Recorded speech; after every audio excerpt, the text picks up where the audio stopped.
Hello, welcome to our channel spectators view. இப்போ நம்ம சேனலில் வந்து கிரிக்கெட் இன்ஃபர்மேஷன், கிரிக்கெட் ரிவ்யூஸ் அப்புறம் கிரிக்கெட் சம்மந்தமான நியூஸ் பற்றி பேசுவோம். இது ஒரு நம்ம வந்து மேக்ஸிமம் வந்து கிரிக்கெட் பிளேயர்ஸ், ப்ரொஃபஷனல்ஸ், கிரிக்கெட்டை ரிவ்யூ பண்ணி மேட்சை பற்றி பேசி பார்த்துருக்கோம். இது நம்ம நார்மலாக நம்மள மாதிரி ஒரு காமன் ஆடியன்ஸ், ஒரு ஸ்பெக்டேட்டர் எப்படி ஒரு மேட்சை பார்ப்பாரு, அதை பற்றி நம்ம பேச போகிறோம். இன்னைக்கு நம்ம என்ன பார்க்க போறோம்னா, நாளையிலேருந்து ஸ்ரீலங்கன் சீரியஸ், அதாவது இன்னைக்கு நாளைக்கு 27 ஜூலைலேருந்து ஸ்ரீலங்கா சீரியஸ் புதுசாக ஆரம்பிக்குது. India tour of Sri Lanka. அதில் வந்து 3 T20 ஆரம்பிக்குது. அதில் ஃபஸ்ட்டு T20 பலக்கலை ஸ்டேடியத்தில் நடக்குது. அந்த மேட்சோட ப்ரிவியூவும் கௌதம் கம்பீர் கோச்சாக வந்திருக்காரு. அவரோட நடவடிக்கைகள் டீமில் எப்படி இருக்கும்னு நம்ம பார்க்க போகிறோம். ஃபஸ்ட்டு நம்ம கௌதம் கம்பீரை பற்றி பேசுவோம். கௌதம் கம்பீர் பற்றி தெரியும். 2011 வேர்ல்டு கப்பில் நம்ம ஜெயிக்கிறதுக்கு மெயின் ரீசன் அவர் தான். அது மட்டும் இல்லாமல் அவர் தான் இந்தியன் பிளேயர்ஸ்லேயே ஆஸ்திரேலியன் மைண்ட் செட் இருக்க ஒரே ஒரு பிளேயர். டிஃப்ரெண்ட்டாக ட்ரை பண்ணுவார். நம்ம ஏற்கனவே பார்த்துருக்கோம். அதாவது கேகேஆருக்கு மென்டாராக இந்த தடவை அந்த உடனே கப் ஜெயிச்சு கொடுத்தாரு. அதாவது அவர் பவுலர்ஸ் வந்து ஓப்பனிங் இறக்கி விடுவார், இல்லை பேட்ஸ்மேனுக்கு பவுலிங் கொடுப்பாரு. இந்த மாதிரி டிஃப்ரெண்ட்டாலாம் அவர்கிட்ட நம்ம பார்த்துருக்கோம். அதே மாதிரி இந்தியன் டீம்லேயும் நம்ம எதிர்பார்க்கலாம். நெக்ஸ்ட்டு நம்ம மேட்சோட ப்ரிவ்யூக்கு போவோம். இந்த பல்லக்லே ஸ்டேடியத்தில் இது வரைக்கும் எந்த டீம் பேட்டிங் ஃபஸ்ட் பண்ணியிருக்காங்களோ அவங்களுக்கு தான் அட்வான்டேஜ் அதிகமாக இருந்திருக்கு. இன்டர்நேஷ்னல் மேட்சஸில் வந்து மீன் ஸ்கோர் வந்து 160+ பேட்டிங் ஃபஸ்ட் பண்ண டீம் அடிச்சிருக்காங்க. அதாவது இந்தியா நாளைக்கு வந்து ஒரு 180+ அடித்தால் நம்ம வந்து ஜெயிக்க வாய்ப்புகள் அதிகமாகவே இருக்குது.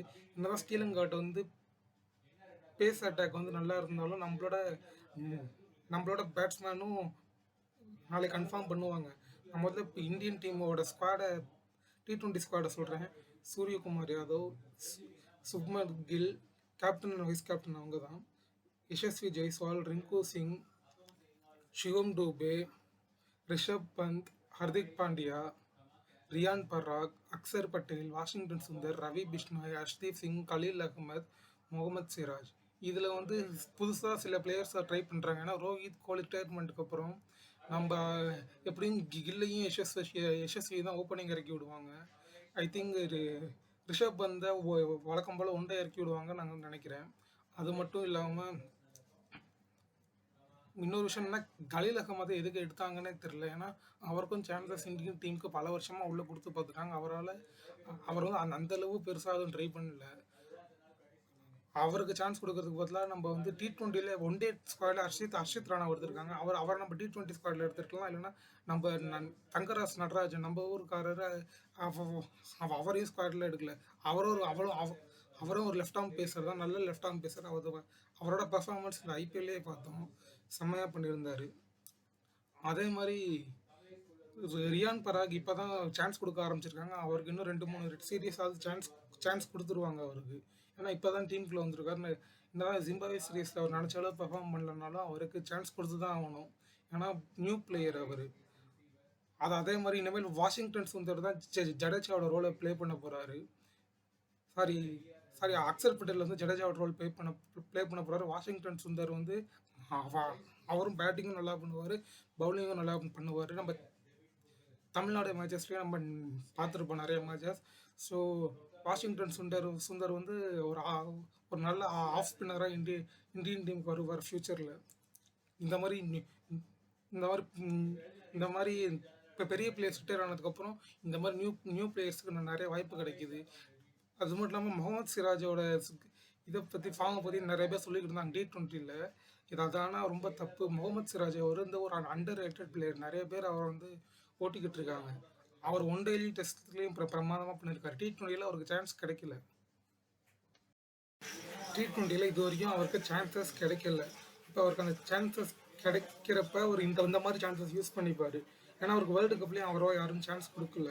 அவருக்கு இது வந்து ஒரு நல்ல வாய்ப்பாக இருக்கும். அது மட்டும் இல்லாமல் ஸ்ரீலங்கா முகமது சிராஜுக்கு இருக்க ரைவல்ரி ஊருக்கே தெரியும்.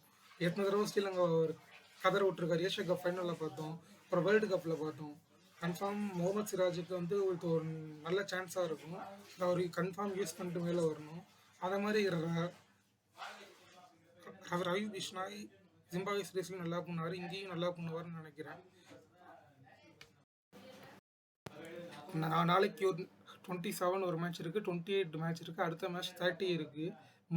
ஐ திங்க் 3 மேட்ச்சுமே பல்லக்குல ஸ்டேடியத்தில் தான் நடக்குதுன்னு நினைக்கிறேன்.